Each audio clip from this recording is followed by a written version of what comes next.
नमस्कार. कट्टा कोल्हापुरीवरती मी सरदार जाधव आपल्या सर्वांचं स्वागत करतो. आणि आपल्या या कट्ट्यावरती कायम नवीन काहीतरी निर्माण करणारे, नवसंकल्पना मानणारे, आपल्या कोल्हापुरातील इनोव्हेटिव्ह काहीतरी करणारे यांना आपण कायम आमंत्रित करत असतो. त्याचबरोबर सेलिब्रिटी जे कोल्हापूरचं नाव देशभर नाही तर देशाच्या बाहेर नेतात अशा लोकांनाही आपण आमंत्रित करत असतो. आणि आज चेहऱ्याकडे बघून तर सेलिब्रिटी लोकांची ओळख लगेच लोकांना पडते, त्यामुळे वेगळी ओळख करून द्यायची गरज पडत नाही. तरी पण मी थोडक्यात सांगतो. सोकाजीराव टांगमारे या नाटकानं महाराष्ट्रभर धुमाकूळ घातला. त्या नाटकाचे निर्माते, दिग्दर्शक आणि कलाकार म्हणून असणारे सर श्री संजय मोहिते सर आज आपल्या कट्ट्यावरती आलेले आहेत. प्रथमतः मी त्यांचं स्वागत करतो. सर, तुमचं स्वागत आहे. आणि खूप चित्रपट आहेत ज्यांची आपण चर्चा करणार आहोत. आज मी असं या चित्रपटात असं सांगणार नाही, परंतु सरांची अजून एक गाजलेली जी ॲक्टिंग आहे ती वहिनी तू एडी फॉरेनची पाटलीमधला आणि काय ते किकिंग द जोरात वगैरे अशा काही गोष्टी आहेत. आणि याच गोष्टीवरती आपण आज चर्चा करणार आहोत. सर, तुमचं पुन्हा एकदा मी स्वागत करतो. आणि खरंच आम्हाला जाणून घ्यायला आवडेल की खूप फेमस म्हणजे तुमचा एक चेहरा त्या नाटकामुळं आणि त्या ठराविक चित्रपटांच्यामुळं. अजून एक नऊवारीवरती कुठला तरी चित्रपट होता मी बघितला, आय थिंक वा मामी वा मध्ये तो एक डान्समध्ये तो एक चेहरा आहे. आणि खूप म्हणजे त्यामुळे तुमचं एक लय मान जातं ॲक्टिंगच्या याच्यामध्ये. तर ही सुरुवात आहे. तर त्याचं बॅकग्राऊंड कोल्हापूरमधून तुम्ही शिकला, तुमची जडणघडण झाली, तर त्याबद्दलचं आम्हाला थोडक्यात ऐकायला आवडेल. माझं गाव आरे, कोल्हापूरपासून 40 किलोमीटर अंतरावर, हळदीच्या जवळ. सोंगी भजन आणि ह्या भजनातूनच असं मी कलेकडे वळलो खऱ्या अर्थानं. आणि लहानपणापासून मग रेकॉर्ड डान्स स्पर्धाचं एक त्यावेळी पीक खूप होतं. आणि त्यातून मग रेकॉर्ड डान्स स्पर्धा, सोंगी भजन मंडळ असायचे. मंडळ, भजनी मंडळ असायचे. ज्ञानेश्वर भजनी मंडळ, माऊली भजनी मंडळ. तर दिनकर वरुटी नावाचे एक मी त्यांना गुरु मानतो या क्षेत्रातले. तर त्यांचं एक भजनी मंडळ होतं. मग त्यामध्ये सोंगी भजनी मंडळात मी भाग घेतला. आजोबाजी थोडे गायचे आहेत वगैरे सांप्रदायिक भजनी मंडळातले, आणि मला ते घेऊन जायचे. त्यामुळे त्याची बॅकग्राऊंड काही नाही, कुणी नाही या क्षेत्रातलं किंवा फिल्म इंडस्ट्रीमधलं कुणीच नव्हतं असं, म्हणजे मामा काकी वगैरे कोणाचा सपोर्ट असं काही नाही. पण भजनामुळे थोडंसं आणि सोंगी भजनामुळे ॲक्टिंगची आवड निर्माण झाली. आणि मग मलाही माहीत नव्हतं की मी इतका चांगला अभिनय करेन, कारण का लोकांची वाहवा, कारण का घरातल्या वडिलांची परमिशन इतकी नव्हती की हे आपल्याला आपला प्रांत नाही असं थोडकं. आणि आईवडिलांना पण सांगणारे बरेच होते की हे आपलं प्रांत नाही. त्यामुळे थोडंसं घरातली तशी नाखुशीच होती पहिल्यांदा. पण सोंगी भजनात वगैरे मी खूप चांगलं आणि कॉमेडी वगैरे करायला, कारण का माझा मुळाचा स्वभाव थोडा लाजाळू होता. म्हणजे 4 माणसं जरी समोर असली तर मी कसं उभं राहू, हातवारी कशी करू, हाताचं काय करू, इथंपर्यंत मी असं लाजाळू. हां, पण एक होतं त्यातली गंमत की रंगमंचावर गेल्यानंतर मी कुणाचा नाही, मी आणि माझी भूमिका, ते सूत्र कुठून काय मलाच नेमकं कळत नाही. मग ते लोक की अरे तू खूप गट्स आहेत अभिनयाचे वगैरे वगैरे वगैरे. मग माझ्या मित्रांनी इकडे तिकडे मग कोल्हापूरला आल्यानंतर मग राज्यनाट्य स्पर्धेमध्ये भाग घेतला. राज्यनाट्य स्पर्धेमध्ये मग कॉलेज वगैरे कोल्हापूरमध्ये, कॉलेज कोल्हापूर. आणि माझं दुर्दैव म्हणजे की मला ॲक्टिंगची आवड असल्यामुळे मला कुठेतरी संधी मिळावी म्हणून मी शाळेत असताना, म्हणजे गावात आरे गावात शिक्षण घेत असताना सडोली खालसाला 8वी 9वी 10वी होतं. तर मग तिकडे गेल्यानंतर गॅदरिंग करायचं. मी तिकडे गेल्यानंतर तिकडचं गॅदरिंग बंद झालं. मग ठरवलं की 10वी झाल्यानंतर 11वीला कोल्हापूरला जायचं आणि कोल्हापूरला तिथल्या गॅदरिंगमध्ये भाग घ्यायचा. 10वी पास होऊन कोल्हापूरला आलो तर इकडे युनिव्हर्सिटीनं कॉलेजची गॅदरिंग बंद केली होती की दंगा होतो, मारामाऱ्या होतो. मला जे हवं आहे ते मिळतच नव्हतं. तरीही सुदैवाने मी KMC कॉलेजला 2 वर्ष 11वी आणि 12वी केलं. मग तिथलं अंतर्गत ते कॉलेज घेत होतं गॅदरिंग. मग तिथं मोरूची मावशी वगैरे गाणं एखाद दुसरं गायलं. आणि मग तिथं ती जशी अभिनयाची भूक म्हणू आपण, ती भागवत पुढे मग न्यू कॉलेजला आलो. मग न्यू कॉलेजला ग्रुप तयार झालेत, मेजर ग्रुप वगैरे वगैरे. मग त्यातून मग ॲक्टिंगचे नाही हे असे गॅदरिंग करणारे ग्रुप. पण मी NSSमध्ये भाग घेतला, तोही अशी कला सादर करता यावी म्हणून. NCC पण केलं, NSS पण केलं. NSSमध्ये तरी तोपर्यंत तुमचा लाजाळू स्वभाव कमी झाला होता. ती सवय सुरू झाली. आणि मग ते काय म्हणतात ना की मी तर त्याला व्यसनच म्हणतो की रंग लावल्यानंतर ते व्यसन, अभिनयाचं व्यसन, ती पॅशनच असते. हां, म्हणजे पॅशनच ती होतं. आतून एवढी उत्स्फूर्तपणे येत असते सर, हो. की त्याच्यासाठी मग समोर आता जसं तुम्ही म्हटलात की पहिल्यांदा लाजाळू होतो तर त्या ॲक्टिंगसाठी स्टेजवरती गेलो तर मी भूमिकेशिवाय इतर काय बघत नव्हतो. हां, ती पॅशन आतून येते ना उत्स्फूर्तपणे, त्यावेळी माणूस त्याच्यात पुढे जातोच. आणि जरी तुम्हाला प्लॅटफॉर्म भेटले नाहीत, कॉलेजमध्ये भेटले नाहीत, शाळेमध्ये भेटले नाहीत, बॅड लक, तरी तुम्ही त्याच्यामध्ये स्वतःला झोकून देत मिळेल ते ती माझी परीक्षाच असेल कदाचित की मला ते मिळत नाही आणि ते मिळण्यासाठी हा किती करतो, देवाच्याच मनात असेल का ते किती करतो. आणि माझे ते प्रयत्न इतके झाल्यामुळं मग पुढं बहुतेक छंद म्हणूनच करत होतो ते, काय व्यवसाय आणि पुढं जाऊन मला असं नट व्हायचं असं काय नव्हतं. पण मला आवडतं आणि मी रमतो त्यात अभिनयात आणि म्हणून मला करायचं आहे अशा पद्धतीने करतो. पण रोजीरोटीसाठी मला काहीतरी करावं लागणार होतं, पण तोपर्यंत मला ह्या भूमिकेतून नंतर मग फिल्म वगैरे मिळत गेलं आणि मग आर्थिक सोबत हा एक प्रवास ऐकायचा की सहसा ॲक्टिंग क्षेत्रात पदार्पण होत आहे, परंतु इथून नंतर मुंबईच्या या क्षेत्रात जाणं, चित्रपटसृष्टीत, मराठी चित्रपटसृष्टीत आपलं एक स्थान निर्माण करणं, हा प्रवास तुमचा कसा होता किंवा त्यातले काही किस्से? नाही, मी आता सांगितलं ना की मला छंद म्हणून मी ॲक्टिंग करत होतो. मग राज्यनाट्याला मी 9 वर्ष 9 नाटकं केलीत वेगवेगळ्या पद्धतीची. ऑर्केस्ट्रामध्ये मी एक 9-10 नाटकं केलीत. त्या नाटकातून मला हळूहळू थोडं अभिनयातला परिपक्वता येत गेली. पण टेक्निकली जे फिल्मला अभिनय लागतो तर त्याच्यासाठी काय करावं लागेल, मग त्याच्यासाठी मग नाट्यशास्त्र विभागात मी हे घेतलं शिवाजी युनिव्हर्सिटीमध्ये आणि master of performing arts me complete केलं ॲक्टिंगमध्ये. आणि त्याच्यानंतर मग हळूहळू मग कामं कशी मिळतील, काय कशी मिळतील याचा न विचार करता जे काम मिळाले ते पूर्ण 100% झोकून देऊन कसं करता येईल आणि त्यातला आनंद कसा घेता येईल या दृष्टिकोनातून सुरू केल्यानंतर एक प्लस झालं की कामातून कामं मिळत गेली. म्हणजे त्यामुळे आता मुंबईपर्यंतचा प्रवास म्हणाल तर मी आता बरेच राज्यनाट्याला अभिनयाचं प्रमाणपत्र, अभिनयाची बरीच प्रमाणपत्र वगैरे मिळाली, वेगवेगळ्या पद्धतीची वेगवेगळ्या धाटणीची नाटके मी स्वतःला आजमावून बघितलं. मला दुसऱ्या दिग्दर्शकाने आजमावून बघितलं की हे कॅरेक्टर मग लेडीजपासून तृतीयपंथी पासून सगळेच बेरकी म्हणा, वयस्कर. मी आता माझं वय त्यावेळी कॉलेजला वगैरे असताना मी 65 वर्षाचा म्हातारा पण केला होता. हां, वेगवेगळ्या असं हे केलं. आणि मग काही मित्रांचं म्हणाल की तू इथं नको थांबू, मुंबईला जा. पण मला तोपर्यंत कोल्हापूरनं इतकी भुरळ आणि मी कोल्हापूरचं हे झालं होतं की मला सोडून नको जायला वाटत होतं. पण नंतर मग एक असा प्रसंग आला की माझं एक केशवराव भोसलेला एक हे लागलं होतं, पोस्टर लागलं होतं. त्यामध्ये सोकाजीराव टांगमारे, सासू 420 आणि कथानामा जोगीची या 3 नाटकांचं एकत्र पोस्टर होतं. आणि त्यात काय होतं की सोकाजीराव टांगमारेमध्ये मीच, सासू 420 नावाचं नाटक केलं, त्यात सासूची भूमिका करणारा मीच, आणि कथानामा जोगीची यामध्ये देवबाबा तृतीयपंथी केला होता. त्यामुळं पुरुष, स्त्री आणि तृतीयपंथी हे एकाच पोस्टरवर असल्यामुळे ते भरत जाधवनी बघितलं. मग भरतदादांनी बघितल्यानंतर हा कोण, मग ते इथले आनंद कुलकर्णी म्हणून आहेत, वितरक होते. त्यामुळे संजय मोदी आहेत, त्याचं नाटक पण चालू आहे सोकाजीराव टांगमारे आणि 25वा प्रयोग आहे, तर भेट देऊन गेला तर पुराणा बरं वाटेल. तर ते मग 10 मिनिटाचं मी येतो, उद्घाटन करतो आणि जातो. गगन बॉडेल त्यांचं शूटिंग होतं अशा पद्धतीनं. मग ते येऊन उद्घाटन करून जाणार होते, त्यांनी संपूर्ण नाटक बघितलं. आणि ते नाटक बघितल्यानंतर मग ते गोष्ट केदार शिंदेंच्यापर्यंत गेली. आणि मग बाई आपल्या लता नार्वेकर यांचं एक नाटक होतं लोचा झाला नाही, ते काही कारणास्तव बंद, संजय नार्वेकर काम करत होते, ते बंद झालं होतं. मग त्यांनी मग मला तिथे एंट्री केली. मग अशा पद्धतीने मी लोचा पहिल्यांदा मुंबईत केलं. नाही, मला याबद्दल खरंच आम्हाला ऐकायला आवडेल की सोकाजीराव टांगमारे याच्यामुळे एक वेगळी ओळख निर्माण झाली तुमची झाली, आणि कोल्हापूरचं एक नाटक महाराष्ट्रभर त्यानं एवढा दंगा केला. तर आता जसं तुम्ही सांगितलं की भरत जाधवनी ऑफकोर्स त्याला एक अशा शब्दात शाबासकी मिळाली तर, आणि स्वतः बसून त्याने पूर्ण नाटक केलं तर एक खूप मोठं प्रोत्साहन मिळतं आणि त्याच्यामुळे तुम्ही अजून पुढे जाऊ शकता. तर या नाटकाचं सुरुवात किंवा त्याची प्रेरणा किंवा त्याचं जे काही थोडा इतिहास असेल तर त्याबद्दल खरंच ऐकायला आवडेल. सोकाजीराव टांगमारे या नाटकानं माझं आयुष्य बदललं म्हटलं तरी वावगं ठरणार नाही. कारण ह्या नाटकाची सुरुवात म्हणजे एक गोव्याची काहीतरी एक टीम होती आणि लोकमान्य क्रेडिट सोसायटी आहे, तर त्यांनी ते नाटक गोव्याचं ठेवलं होतं. मी ते केशवराव भोसलेला बघायला गेलो होतो. तर ते थोडंसं बघितलं आणि मला आवडलं ते की ह्यात अजून बरंच काही करू शकतो आपण त्या पद्धतीने. कारण हे 1965 सालचं निळूभाऊंचं नाटक दमा मिराजदारांनी लिहिलेलं.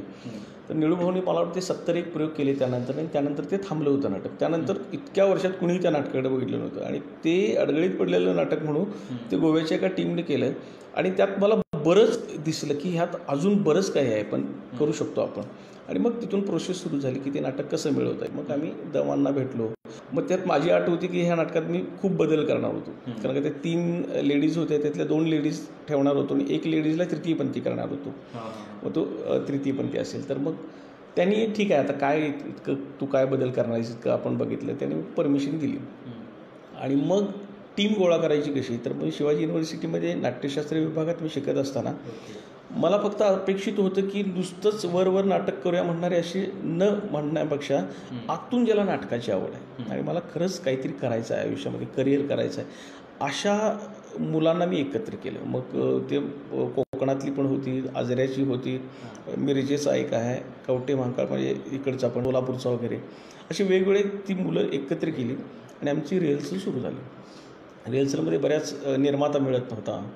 निर्मात्याच्या अटी, पहिला निर्माता होता तो आधी करतो म्हटल्यानंतर त्यांनी थोडंसं काही कारणास्तव थांबवल्यानंतर आता आम्ही मुलं काय करणार, मग मी माझ्या शेत विकून करायचं का काय, इथंपर्यंत माझी जबाबदारी, कारण का मी ह्या सगळ्यांना मुलांना बोलवलं होतं, ती त्यांची कळत नकळत जबाबदारी माझ्यावर येऊन पडली होती. तर ह्या मुलांना मी 2-2.5 महिने रिहर्सल करतो आहे आणि नाटक होत नाही. तर मग ते खूप टेन्शनमध्ये झाल्यानंतर मग एका सर्टन पॉईंटला आम्ही सगळ्या टीमने एक हे जे हुपरीचे एक गृहस्थ आहेत ते मित्राच्या ह्याच्यातून आमच्या ओळखीला आलेत आणि त्यांनी पहिला अंक बघितला. पहिला अंक बघितल्यानंतर इतके हसलेत ते की आपण हे नाटक करतोय म्हणाले. मग ते नाटक पहिल्या निर्मात्याच्याकडून सोडून घेऊन आम्ही त्यांच्याकडे दिले आणि त्याच्यानंतर मग जे सुरू झालं ते पहिला प्रयोग मला वाटतं केशवराव भोसलेचा 3.5 तासाचा झाला होता. मग ते म्युझिक पण मला फक्त हे होतं की त्याला स्पीड अपेक्षित आहे की आपली जरा नाटकं कोल्हापूरची एकूण कसा की प्रत्येक भौगोलिक परिस्थितीचा पण परिणाम नाटकावर किंवा कलाकारांच्यावर होतो. तर त्या अनुषंगाने जरा निवांतपणा होता आपल्या नाटकात, म्हणून तो जरा टाळला पाहिजे की मुंबई स्टाईलला लोकलला ठप असतं ना, तर ते पकडायचं. मग ते 3.5 तासाचं नाटक थोडं एडिट करून ते 2.5 तासात बसवलं. संपूर्ण गाणी घेतली, लोकांना काय आवडेल तर त्या पद्धतीने सगळेच नवीन असून सुद्धा मग ते लोकांना इतकं ॲप्रिशिएट झालं की ते मग पटपट त्याचे प्रयोग होत गेले आणि मग त्याचं मटा सन्मानपर्यंत गेलं. सर्वोत्कृष्ट विनोदी अभिनेता म्हणून मटा सन्मान पुरस्कार मिळाला. त्यातले तर किस्से इतके वेगळे आहेत की एक पोलीस आला होता इथला कार्यक्रम बघायला, तर ते तसेच बसलेत बिंदासपणे. पण तर नाटक इतकं हेवी आहे, आम्ही सगळेच खाम्या घुमून मला 2 वेळा कपडे चेंज करावे लागतात, इतकं भिजत होतं नाटकात. तर मग त्यावेळी ते पोलिसांनी नाटक बघितलं, आत आलेत, मला 1000 रुपये दिलेत आणि सॉरी म्हटलेत की मी हे नाटक बघितलं. म्हटलं मग हे पैसे तिकीट, तर मी तिकीट नव्हतं काढलं, एक मुद्दा. नंबर 2, तुमची जी प्रामाणिकपणा, भूमिकेबद्दलची आस्था आणि बेधुंद होऊन अभिनयात शिरून तुम्ही जे भूमिका केलीत की तुम्ही तुमचा म्हणजे मी असा जर ओढलो तर असा घाम ओढत होता, असं फिरलो तर असा ओढत होतं, इतकं ते भिजायचो मी. तर त्यामुळे की हे फुकट बघण्यासारखं नाटक नाही म्हणले आणि त्याने आवर्जून ते मला 1000 रुपये त्यावेळी आम्हाला दिलेच आणि त्याचबरोबर पुढच्या वेळी मी पूर्ण फॅमिली घेऊन होतो मुलांसकडे आणि ते आले पण. हे असे खूप चांगले किस्से ह्या नाटकाने दिलेत आणि मला एक ओढ होती की मी प्रत्येक वेळी मेकअप वगैरे झाले की मला पार्किंग बघायची हौस होती की किती गाड्या आल्या. तर मग पहिल्यांदा 2 व्हीलर जीप गाड्या आपल्या गावाकडच्या वगैरे अशा असायच्या, म्हणून 4 व्हीलरनं कधी भरेल. म्हणून मटा सन्मान मिळाल्यानंतर नंतर मग त्याला एक वेगळंच वलय प्राप्त झाल्याने सगळ्या स्तरातल्या लोकांनी बघितलं. फक्त ते थोडं वगनाट्य असल्यामुळं ग्रामीण भागांसाठीच आहे किंवा वगनाट्य म्हणजे वल्गर असतं, वगनाट्य म्हणजे कमरेखालचे विनोद, असं काही प्रचलित हे झालं होतं. तर ते तसं नाही, हे जसं माउथ पब्लिसिटीनं होत गेलं आणि खूप निखळ मनोरंजन करणारं नाटक आहे हे ज्यावेळी लोकांना कळलं त्यावेळी पुन्हा एका वेगळ्या पद्धतीने गर्दी झाली आणि पुन्हा आणखीन नाटक वरती आलं. खूप छान. म्हणजे नाटकाचा प्रवास इतका मस्त झाला आणि इतका आत्तापर्यंत जवळजवळ 250 प्रयोग झालेत आणि अजूनही होत आहेत. म्हणजे खूप छान आणि त्याच्यासाठी खूप शुभेच्छा तुम्हाला. याच्यातून अजून वेगळं काहीतरी होईल. आणि आता मला चित्रपटांच्यावरती जायचं आहे की तुम्ही कॉमेडी भूमिका म्हणजे एक आता चेहरा संजय मूर्ती म्हटलं की चेहरा कॉमेडी, चेहरा बघितलंच की एक कॉमेडी वाटते. तर असा एकाच भूमिकेत आपलं चेहऱ्याची ओळख निर्माण करणं हे अवघड नाही का होत? म्हणजे त्याच्यामुळं वेगळी पात्र मिळणं कठीण जातं, असं काय होतं की नाही? कॉमेडी म्हणजे कसं आहे की आधी नाटकं जी केली होती, आता सोकाजी असेल ते कॉमेडी आहे, सासू 420 नाटक केलं होतं ते कॉमेडी होतं, गंभीर नाटकंही केलीत. पण मुळात माझा एक स्वभाव, मी मुळात गंभीर आहे. मी विनोदाकडे बघताना सुद्धा खूप गंभीररित्या बघतो. हसायचं त्यांनी मला प्रेझेंट करायचं आहे, तर तो परफेक्ट टायमिंगला आणि व्यवस्थित पडण्यासाठी आतून मी खूप हललेलो असतो ती वेळ. कारण का प्रत्येक प्रयोगाच्या वेळी मी जोपर्यंत पहिला लाफ्टर येत नाही तोपर्यंत भयानक घाबरलेला असतो. कारण का त्यांना रुजतं का, कारण का मी पुण्यातले प्रेक्षक वेगळे आहेत, कोकणातले प्रेक्षक वेगळे आहेत, मराठवाड्याचे वेगळे आहेत, इकडे सातारा एक सांगलीचे वेगळे आहेत. त्यामुळे त्या प्रेक्षकांना जे भावेल जे होईल ते त्यावेळी कन्वर्ट करून आपण ते त्यांना आवडेल असं करणं, हे म्हणजे सातत्यानं आपण अलर्ट राहावं लागतं त्या गोष्टीला. आणि त्यात आपण तयार होतो. आणि लोचा हे नाटक होतं की 7 भूतं आहेत त्यामध्ये. तुम्ही खो खो चित्रपट बघितला असेल तर तेच नाटक ते केदार शिंदेंचं लोचा झाला रे नाटक होतं. तर त्यामध्ये ती 7 भूतं ज्यावेळी अंगात येतात त्यावेळी 7 भूमिका कराव्या लागतात. त्यामुळे अशी जी नाटकं चॅलेंजिंग मिळालीत की मला ते पटपट स्विच ऑन ऑफ आपण म्हणतो ते सगळं करता आलं. आणि मी सोकाजीसुद्धा बरेच प्रयोग केले की अशोक मामा सोकाजी कसं करेल, निळू फुले सोकाजी कसं करतील, शिवून बेडी सोकाजी कसं करेल. कारण का एकदा हातात बसल्यानंतर मी त्याच्या कमांड तयार झाली आणि मग त्याच्या गमती घेऊ लागलो. आणि मग ते लोकांना जे आवडेल ते ठेवायचं, जे आवडत नाही ते एडिट करायचं. कारण का लेखक च्याकडनं जे स्क्रिप्ट घेतले आहेत त्यात बरेच बदल करायची त्यांच्याकडनं परमिशन घेतली होती. आणि त्याचबरोबर दिग्दर्शक आणि अभिनेता असल्यामुळे त्यामुळे तेवढी मला लिबर्टी होती. आणि टीम मला खूप छान मिळाली आणि ते नाटक लोकांना खूप आवडलं. आणि मग त्या नाटकावरून मग फिल्म पण मिळत गेल्या. फिल्मचा प्रवास सुरू झाला खऱ्या अर्थानं. ओके. मगाशी म्हणजे मुलाखतीच्या आधी जी आपलं डिस्कशन झालं त्याच्यामध्ये बोलता बोलता तुम्ही उल्लेख केलात की खूप सारी अशी कामं किंवा इतर चित्रपटांची वगैरे नाटकांची कामं मिळत असताना तुम्ही फिनिक्स ॲक्टिंग स्कूलसाठी वेळ देण्यासाठी किंवा इकडं उभारण्यासाठी अशा गोष्टी तुम्ही टाळल्यात. कारण सरांचं एक म्हणणं होतं की कोल्हापूरमध्ये ॲक्टिंग स्कूलचा एक प्लॅटफॉर्म असावा. बाहेर खूप ठिकाणी ॲक्टिंग स्कूल आहेत, परदेशातही आहेत, त्यांच्या फीज आणि इतर ज्या गोष्टी आहेत त्या खूप मोठ्या आहेत, आपल्या इकडल्यासारख्या लोकांना काही लोकांना परवडणारही नाही आहेत. तर त्याच्यासाठी एक चांगला प्लॅटफॉर्म तयार व्हावा आणि तो कोल्हापुरात असावा. कोल्हापुरातून ती मुलांचं बेसिक किंवा इतर पक्कं व्हावं, त्यानंतर मुंबईत किंवा कुठेही पुढे गेलीत तर त्यांना तिथं तोंगशी पडायला होऊ नये यासाठी सरांनी खूप म्हणजे स्वतःला त्याला पूर्ण दिलेलं आहे आणि त्याच्यामध्ये ते काम करतात फिनिक्सच्या माध्यमातून. तर ते आम्हाला खरंच ऐकायला आवडेल त्याचं बॅकग्राऊंड वगैरे आणि आता सध्या चालू असणारं काम. खऱ्या अर्थानं नाटक राज्यनाट्यामध्ये भाग घेतल्यानंतर हनुमान तरुण मंडळ काळामावडी ह्या ग्रुपमधून मी काम करायचो. पण त्यानंतर सगळेच ते कामातले किंवा नोकऱ्या वगैरे असणारे किंवा बिझनेस असणारी सगळी मंडळी ती होती. त्यामुळे 7च्या पुढं आम्ही एकत्र यायचो. पण मी पूर्णपणे हेच करायचं ठरवल्यानंतर माझी गोष्टी काय झाली की मी दिवसभर माझा वेळ वाया जायला लागला. मग त्यानंतर म्हटलो की आपणच एक असं काहीतरी छानसं करू. आणि मग त्यांची परमिशन घेऊन मी थोडं करतो. आणि त्यांची काय ना नव्हती संस्थेची. मग फिनिक्स मला लहानपणापासून ह्या पक्षाबद्दल एक ओढ होती. आणि तिची आख्यायिका ऐकल्यानंतर तर मग मी राखेतून जन्म घेणारा आणि अमरत्व प्राप्त झालेला पॉझिटिव्हिटी असणारा असा हा पक्ष. आणि त्यामुळे माझे जर लहानपणातलं मी आता योगागुण आला विषय म्हणून सांगतो की लहानपणात म्हणजे 1ली 2री 3रीला काही सोडल्या तर मला कळत्यापासून मी पहिलं पान फिनिक्स हा शब्द लिहायचो. आणि ते फिनिक्स पान लिहिल्यानंतर मग दुसऱ्या पानावर संजय मिळते. इतकं फिनिक्सबद्दलचं हे होतं. त्यामुळे ते नाव मी नाट्यसंस्थेला दिलं, फिनिक्स क्रिएशन नावाची. फिनिक्स क्रिएशन नावाची नाट्यसंस्था 2005पासून आम्ही काम करतो आहे. त्यामध्ये वेगवेगळे उपक्रम, पथनाट्य असतील, राज्यनाट्य स्पर्धेतले हे आहेत, एकांकिका, दीर्घांक, लघुनाटिका, शॉर्ट फिल्म, वेगवेगळे वैचारिक वेगवेगळे अभिवाचन वगैरे सगळं घेऊन आम्ही ती संस्था बिल्डअप केली होती. पण जाणवाय काय लागलं की इथले बरेच आपल्या महाराष्ट्रातले म्हणा का कोल्हापूर सांगलीतले कलाकार मुंबई पुण्याला टिकत नाही. माझा योगायोग कसा की माझं master of performing arts complete होतं. आणि त्याचबरोबर दुसरा एक अनुभव होता की मी बरेच फिल्म केल्यामुळं तो होता. आणि मुंबईचं नाटक पण केलं होतं. त्यामुळं लोचा झाला रे केलं होतं, इच्छा माझी पुरी करा, मुंबईत मी बऱ्यापैकी हे झालं. तर त्यामुळं इकडं काय कमी पडतं, आपण कुठे कमी पडतो याचा अभ्यास सुरू केला. आणि त्याच्यानंतर जाणवलं की आपले आवड जास्त आहे. म्हणजे आपण कोल्हापूरचे आहेत तर कोल्हापूरचं उदाहरण की माझ्याकडे ताकद खूप आहे, पैलवान आहे मी, पण मला डाव माहीत नाही, माझा काहीच उपयोग होणार नाही. ताकद आहे, मी फक्त स्टे करू शकतो, थांबवू शकतो त्या माणसाला, पण त्याला चितपट नाही करू शकत. तर मग त्यातनं कळलं की नुसती ताकद पॅशन असून नाही चालत, तर टेक्निकली कळणं गरजेचं आहे. आणि मग गायडन्स असणं गरजेचं आहे. मग त्यासाठी म्हणलो टेक्निकली मग ह्या मुलांना कसं कळेल. तर माझं मस्त चाललं होतं.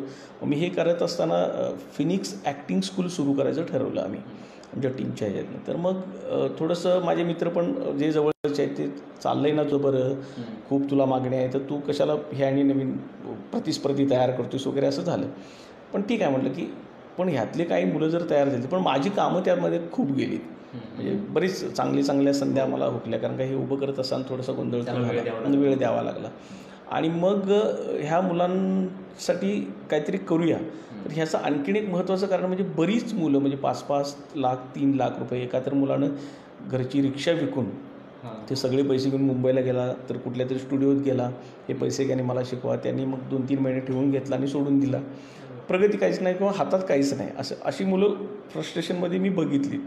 लोचा नावाचं लोचा नावाचं नाटक माझं शिवाजी मंदिरला होतं आणि प्लाझाच्या समोर एक बाग आहे, त्या बागेत 2 कोल्हापूरचे करिअर करायसाठी मुलं आली होती. आणि मग त्यामध्ये काय झालं की ते कळकट्ट वगैरे ते राहायला जागा नाही, मग तिथेच त्या बागेत राहणं वगैरे.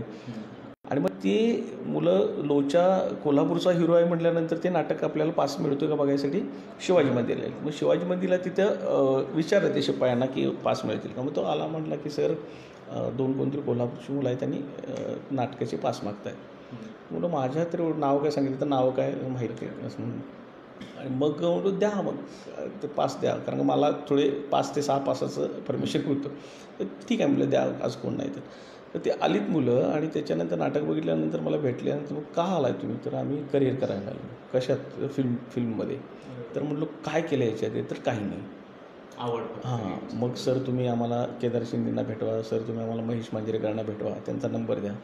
मी म्हटलं लाख तुम्हाला नंबर देईन, पण त्यांनी ते का जवळ घेतले, कारण त्यांच्यासमोर असणारे जे चमू आहेत ते बरेच शिकलेले नाही आहेत. तिथं पोचायचं असेल तर आपण तेवढा अनुभव घेऊन आपल्याला आज शिरावं लागेल. पूर्ण कोरीपाटी कोण तुम्हाला शिकवत बसणार नाही.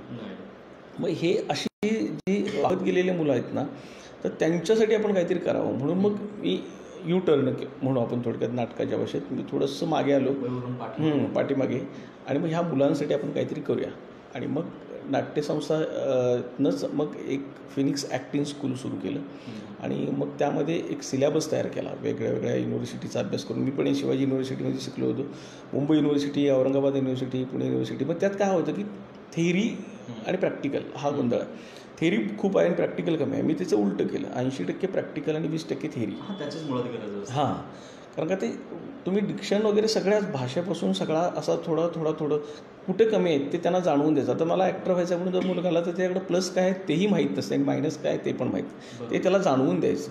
आणि हे तू डेव्हलप केलं पाहिजेस, हे तू कमी केलं पाहिजेस, हातवारी किंवा खूप आहे. म्हणजे बॉडी लँग्वेज म्हणा, व्हॉईस कल्चर, ह्याच्यावर खूप काम करण्यासारखं आहे. आणि आपण काय होतं की फक्त पॅशन म्हणतो ती जात नाही आणि त्यामुळं आपण अडकतो. मग ह्याच्यासाठी हे स्कूलचं सुरू केलं. आता मला ॲक्टिंग स्कूलचा विषय निघालायच म्हणून मला विचार असं वाटतं की बाहेर इतके लाखो करोडो रुपये खर्च करून म्हणजे ॲब्रॉडला जातात, तर त्याच्यामध्ये काय असं वेगळं असतं की जे इथं उभारता येत नाही, म्हणजे असं काय वेगळं देतात? खरं सांगू का, उदाहरणं द्यायचं झालं तर आपण म्हणू हार्टचं ऑपरेशन करायचं. कोल्हापुरात केलं काय, पुण्यात केलं काय, मुंबईमध्ये केलं काय आणि अमेरिकेत केलं काय.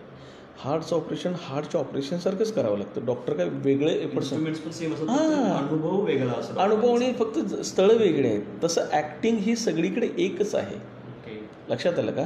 फक्त ते कोणतरी त्याला थोडं डेकोरेटिव्ह करतं आणि त्याचे पैसे वाढतात किंवा कोण वेगळ्या पद्धतीने शिकतं.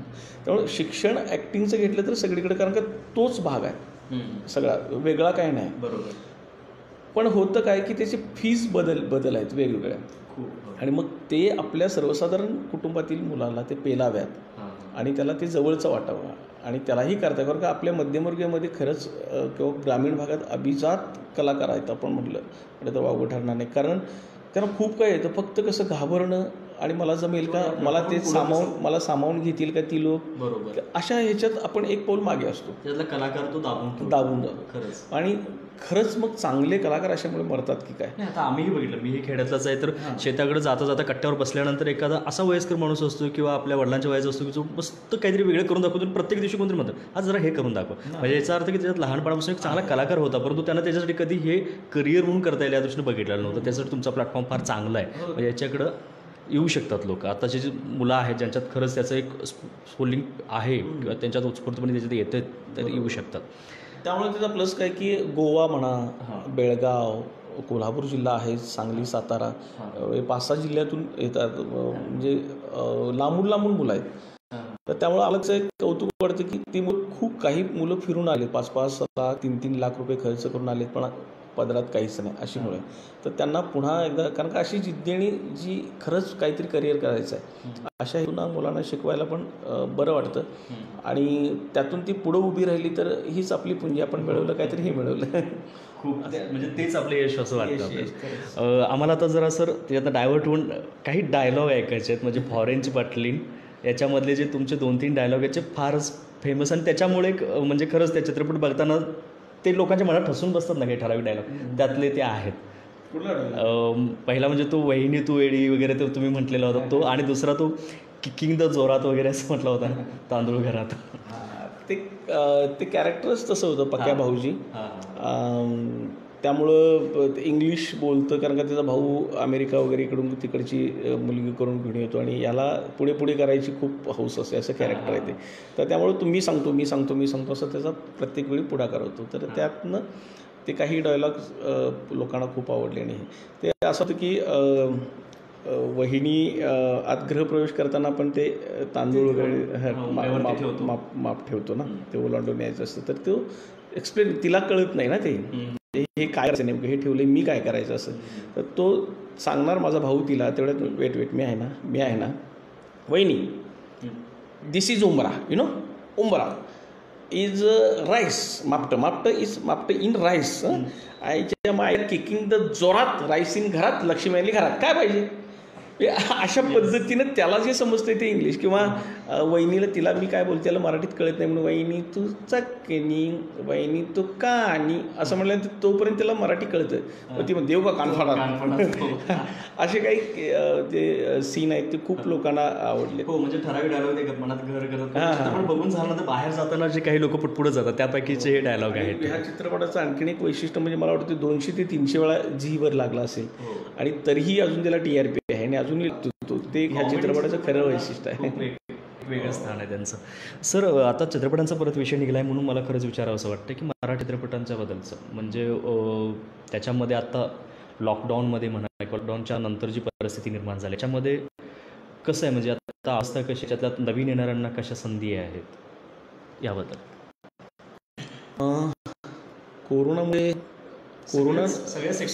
सगळ्याच सेक्टरवर परिणाम झाला आहे. हळूहळू सगळं ते पूर्ववत होत चाललं आहे. थोडी काळजी पण सुरू झाले, सिरियलचे असतील वगैरे.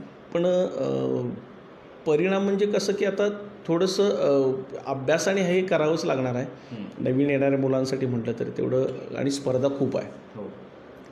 तुम्ही करिअर म्हणून बघत असाल ह्याच्याकडे, तर आपल्याला यामध्ये टिकायचं असेल तर खूप प्रॅक्टिस म्हणा, स्वतःवरचा आत्मविश्वास म्हणा, पेशन्स ठेवणं, ह्या चिकाटी कामाबद्दल, किंवा निगेटिव्हिटी मनात न आणू देणं, ह्या ज्या गोष्टी आहेत ना त्या खूप पाळाव्या लागतील. आणि तर ह्यात आपण टिकू. आणि ह्या मुळात करोनानं मला वाटतं समाजाला म्हणा किंवा मानवांनाच असं कळवून दिली की त्याच्या गरजा किती आहेत आणि तू करतोयस किती, याची जाणीव करून दिली.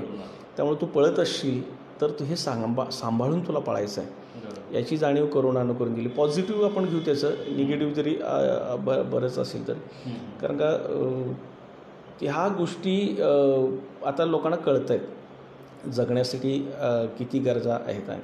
आणि ह्याचा परिणाम चित्रपटसृष्टीवरही म्हणा, नाटकावर झाला. तर नाटकाचे मी तरी नाटक वेडा माणूस, कधी रंगमंचावर जातो आहे असं झालं आहे. 6 महिने हे उलटून गेलेत आणि अजून किती महिने लागतात माहीत नाही.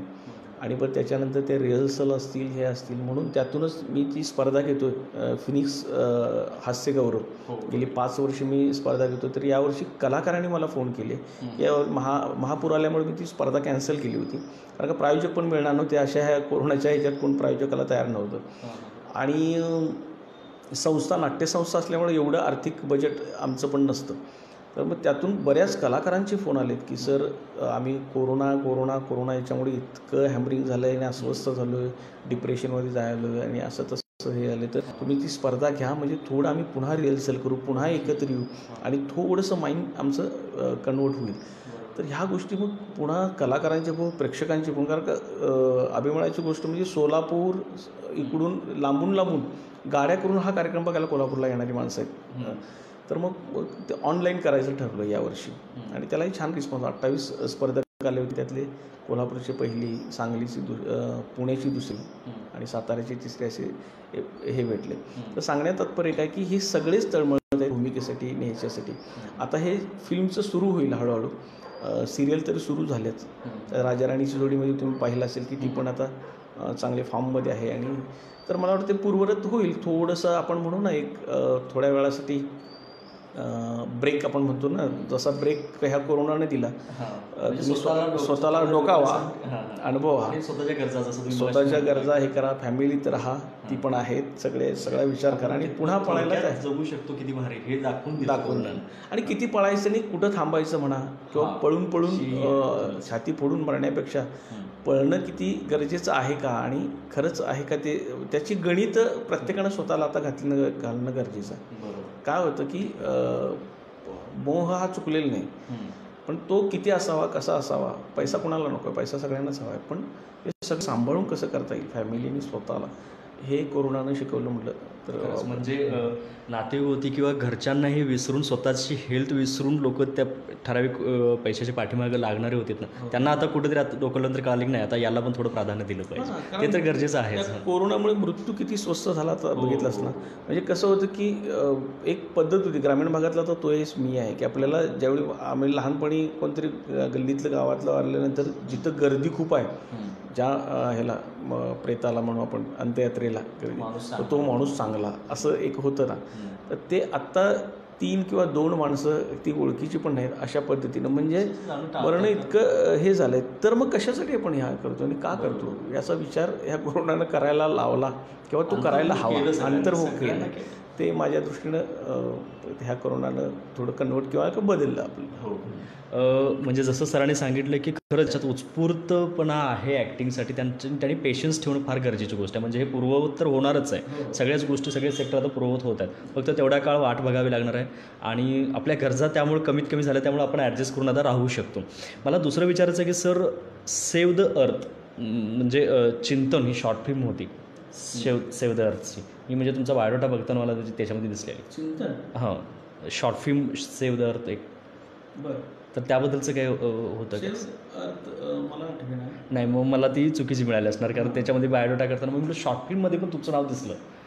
शॉर्ट फिल्ममध्ये नाही, मी आनंद मोहिते नावाने मी स्वतःची मर्द नावाची शॉर्ट फिल्म केली होती की तिचा विषय असा होता की बऱ्याच वेळा मर्द वगैरे लिहितात, बिल्डर असतात, आपल्याकडे तेवढी शक्ती असते, पण त्याच्या शक्तीचा वापर भांडण किंवा इतर ह्याच्यासाठी किंवा दुजाभाव किंवा कमकुवत लोकांच्या गाजवण्यासाठी होतो. आणि मग त्यातून आम्ही दाखवले की स्त्रीला खरंच त्यावेळी पुरुषाची किंवा यांची एक संरक्षणाची गरज आहे, तिथं तो मर्द उपयोगाला पडत नाही. अशा मर्दावर प्रकाश टाकणारी ती हे शॉर्ट फिल्म होती की फक्त नावाला गाडीवर मर्द असतं, इकडं मर्द असतं, तर आपण भानगडीत पडायला नको म्हणून तिथून पळ काढणारी मर्द जे आहेत त्याच्यावर ते प्रकाश टाकणारी होती. सामाजिक चळवळी किंवा समाजामध्ये ठराविक संदेश देण्यासाठी शॉर्ट फिल्मचा फार मोठा प्लॅटफॉर्म आहे आणि त्याचा असाही उपयोग होऊ शकतो. खूप चांगली चर्चा झाली सर. आणि काही प्रश्न आलेत का? म्हणजे ठीक आहे, आपण अजून काही घेणार होतो, परंतु वेळेअभावी आपण थोडक्यात आवरतो आहे. आणि खरंच कट्टा कोल्हापूरकडनं तुमचे धन्यवाद की तुम्ही वेळात वेळ काढून आज या कोरोनाच्या कालावधीतसुद्धा या गोष्टीवरती मार्गदर्शन करण्यासाठी आलात. मी सर्वांना सांगेन की खरंच सरांनी फिनिक्स ॲक्टिंग स्कूलच्या माध्यमातून जे कोल्हापुरात प्लॅटफॉर्म सुरू केलेला आहे, त्याचा ज्यांना त्याच्याबद्दलचं शिक्षण घ्यायचं आहे, त्याच्याबद्दलची माहिती घ्यायची आहे, तर सरांशी तुम्ही संपर्क करू शकता. सर एनी टाईम अवेलेबल असतील, त्या नसले तरी त्यांचा नंबर तर सर्वांच्याजवळ असतो. चला मग मी पुन्हा एकदा आपल्या सर्वांचा निरोप घेतो. धन्यवाद.